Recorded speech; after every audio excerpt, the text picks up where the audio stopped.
Episode 45, Face Your Fears. I'm Sam. I'm Dylan. What's up? We have a new background. I told you we'd try and switch it up on you every so often, but we're at Brett's house. About to watch some fights. Brett's basement. So Brett's basement, baby. But we're gonna talk about we had our fantasy football draft, so women, now's your time to tune out. Fantasy football draft yesterday. Go ahead and ask you, Dylan. How did that go for you? Great, and one thing went terribly wrong. Well, what was that? So I'm picking my players, and there's like 13 rounds, and obviously the first rounds are the most important. And well, I get to the fourth round, I need a running back, so I take one of the guys that I like this year, and then about 15 minutes later, I got a notification on my phone that said he had just torn his ACL. Before he had made another pick. And was out for the season. Yeah, before I could even make another pick. So that's about the most unfortunate thing that could possibly happen. They said if we would have taken a little bit longer to make our picks and shit, if we waited an hour. So what happened later. was he was in a preseason game at the time. I didn't even know they were playing. I didn't either. I didn't know there was a game on. So I had no knowledge of it at all. I was completely blindsided. And so was he. So I got fucked, basically. J.K. Dobbins. Fuck you, J.K. Dobbins. Why are you playing in week 3 of the preseason, you cocksucker? That's what I saw. A bunch of people were like, why is he even playing? It's dumb. Shit's dumb. Rips. That's crazy. But the rest of your team, what do you think about that? I think the rest of my team is great. I think I drafted really well, and I think if had one of my main players not gotten hurt already, I'd be a top team. Think so? But now I think I'm like a middle tier. Yeah, I think I'm about middle tier too. What hurt me was that my second and third picks, I got the receiver that I wanted, but I didn't get the running back that I wanted. I was wanting to get Antonio Gibson, but Jacob got him. Fuck you, Jacob. So I ended up getting Joe Mixon, which we'll see how that goes. But Won't be bad. He's gonna get a lot of volume. yeah, He just has a terrible offensive line. I know But he's pretty good. you And don't they're wanna hear. gonna give him the ball a lot. I hope so. That's what I'm needing. I got Dalvin Cook and Joe Mixon, so I needed to funnel straight to the end zone. Win the season. Be dope. Sounded Pretty good. fucking cool. So what did you think about draft day altogether? When did you get there? I got there about 12:30 I think I got there after that. and started drinking. Same. And then finally got Blaine there, dressed him up as the little gothic fucker. Oh yeah, we gotta explain that. Go ahead. You want me to? Yeah. So what we do every year is we've had this draft every year. We've done this league for like 8 fucking years. for like eight or 9 years now. And every year, the person who gets last the year before during the draft, during the next year's draft, has to be what we call a beer caddy. So they have to get everyone else that's in the league beer. So there's 10 people in the league, so they have to get 9 other people beer for the whole day.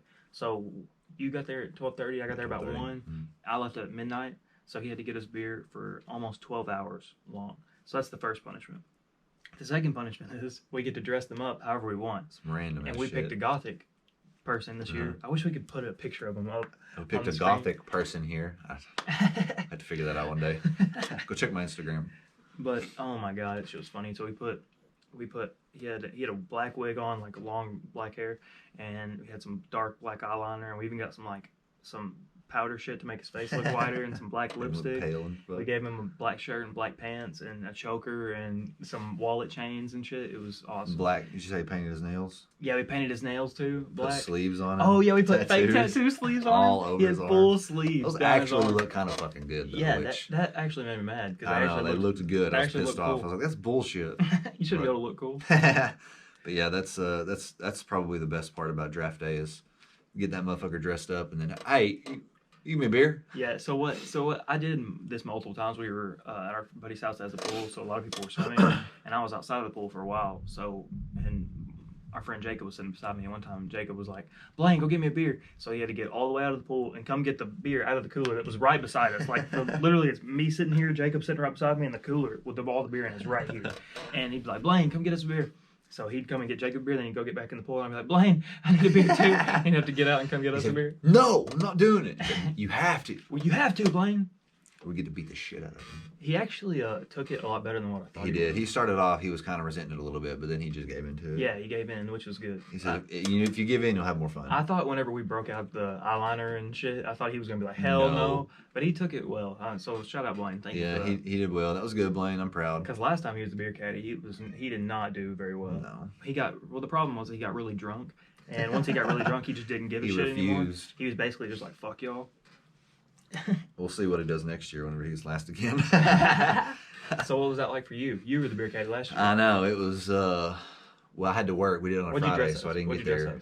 I was a nun, so I had on like I had a black spandex, like cape looking deal, robe thing. I was wearing like a bonnet, and then I had a big ass fake nose that I had to wear strapped around my face the whole time. That was the worst part of it because the strings were kind of pinching my face a little bit every so often, but I ended up taking it off later that night anyway.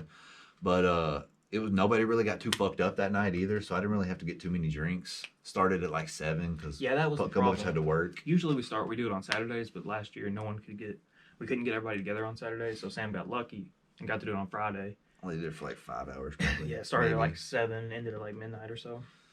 It was ideal, I guess, for the situation. But yeah, it was lucky. So what do you think? Okay, so every year they've gotten worse. The costumes that we put on people have gotten more elaborate. So what do you think next year is going to be like?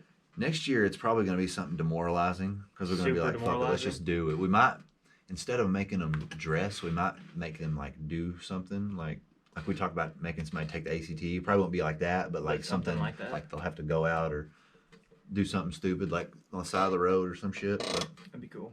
Because the costumes, I feel like we'll get. Like if there's any sort of costume, but like we might not want to just do a costume or something like that. Every time. Or a costume and something else. I don't know. It just depends on how. Yeah, I may just keep adding punishments.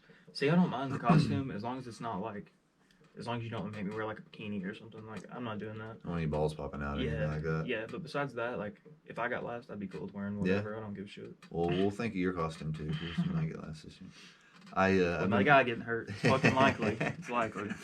So we're banking on anyway. So you've had a motorcycle for how long? Oh, it's been a little while now. It's like I got it in like June, I think. I wanted to ask you about it. June, July, August. In January. A few months. December. June, January, December, November. Still liking it? Oh, dude, I love it. Love it more? Fun. So much fun, yeah. Been liking it even more? See, I've gotten a lot more comfortable on it, so it's not as scary now, which kind of sucks. But it's also more fun because I don't have to worry about it. The terrifying part was good. It's not as terrifying. Is cool. It's one of the reasons I wanted it. But now I'll be driving down the road and doing like 60 with one hand and just be like chilling there. Like, scrolling just fucking like on your phone. Whipping around, like taking curves with one hand and shit. So I've gotten a lot more comfortable on it. So what do you not like about it? What do I not like about it? Not just the bike, but like motorcycle in general, just riding in motorcycles in general, it sucks because you have to. There's a lot more preparation that goes into it. Like right now, I'm wearing flip flops and shorts, and it's like a t-shirt. You can't ride a bike with shorts and flip flops. Could you? Could you? Yes, you could, but it would be terrible. Yeah. Terrible. Sometimes I ride it with my tennis shoes on, and it's hard. It's harder to shift because they're not. The tennis shoes aren't as like solid as my boots are, so it feels different shifting. So that's one of the reasons you can't. And my dad already burned himself one time from riding with shorts on. Really? Because you touch the muffler gets hot as fuck. Yeah. If you don't know, if you ever go near a bike, do not touch the fucking muffler because that shit is hot. And so you can't ride with shorts, and that kind of sucks. Even though I do sometimes, but you're not supposed to. So that kind of sucks. And just like having to worry about the weather more. For sure. Like tonight, it might rain tonight, so like I couldn't ride the bike over here and back. So that kind of sucks. Bugs too, I feel like. It's hot. You get swamp ass just about every time you get on there because it's just like the sun's beating down on you. It's hot as fuck here during the summer and humid as hell. So that does kind of suck, but it's so much fun just riding. Hit with bugs too. Yes, getting hit with bugs suck. Dragonflies are the worst. They hurt. They're fucking everywhere, and they're stupid, and they fly. They just like hover over the road. So I'll hit them doing like 60 all the time. They'll hit me in the shoulder and I'll be like, ow. I'll literally be on the bike and when I see one, I'll try to dodge it. I'll do this and try to dodge it. Gonna wreck trying to fucking miss a dragonfly. Yeah, it's bad. They're bad. So those things suck pretty bad. Okay. All right. Now let me ask you another question. What do you wish you would have known before you got a bike that you know now? That you have learned? I don't know. Really? You see, because Have you learned anything? Or is anything different than what you expected or what they told you it would be? No, Really? no. I think see, my thing is whenever I start a new venture like this, like whenever I first 6 months ago, whenever I was like actually serious about like I want to get a bike, I did hours and hours of Yeah. research, like a lot. Started obsessing Like over it. yeah, like hard. So I watched all kinds of videos about how to ride and what it's like riding and what other people do while you're riding and how to do this and how to do that and Okay. so about everything that I could have learned on my own. Like if I would have just got a bike and jumped on it, I would have learned a lot. Yeah. But I basically knew everything going into it. I knew like all the facets of it. I knew at least somewhat about it. I hadn't practiced it necessarily, but I'd known what other people had said about it and how they did and that kind of stuff. Well, that So fucking helps, doesn't it? Yeah, I had a good knowledge base going into it. Okay, well that's good. I feel like a lot of people don't. See, I'm not the type of person that just jumps getting on something fucking and hurt. goes. I can't do that. Too sketch. Yeah, I'm not ballsy enough for that. I gotta figure everything out and know every detail about it before I can start getting on feel that. something like that. I feel that. Speaking of that, Jake Paul in boxing, he kind of did the opposite of that. He just jumped right into it. Just dove right in. He's about to fight here in a minute. We're gonna close with that. He's about to fight Tyron Woodley. Yeah, so if you don't know who Tyron is, I'm sure everyone watching this knows who Jake Paul is. But if you don't know who Tyron is, he is a UFC fighter, and he was really good. He's regarded as one of the top welterweights in history. And before the most recent welterweight champion, he was regarded as the best welterweight. Welterweight is 170 pounds. So he'd been fighting for a while. He gained the title like 5-6 years ago probably, and fought 5 times and defended it 5 times. So he's a 5-time UFC world champion. But again, just like the last fight with Ben Askren, he's not a boxer. Yeah. He's a wrestler. But he's a lot better striker than Ben Askren. So he's gonna have a little better. It'll just boxing come more naturally then. It should, but I mean, he's been training boxing because MMA you have to train boxing. Yeah. And Tyron basically quit using his wrestling. Like he quit taking people down. He started knocking people the fuck out because his hands are like center blocks. Like the hands are heavy. Fuck. He knocked people out constantly. So Jake's got to be careful if he gets hit with one of those bombs. He's gonna go sleep. There's no way around it. What do you think the end result is gonna be? I think Jake's gonna win. You think so? Yeah.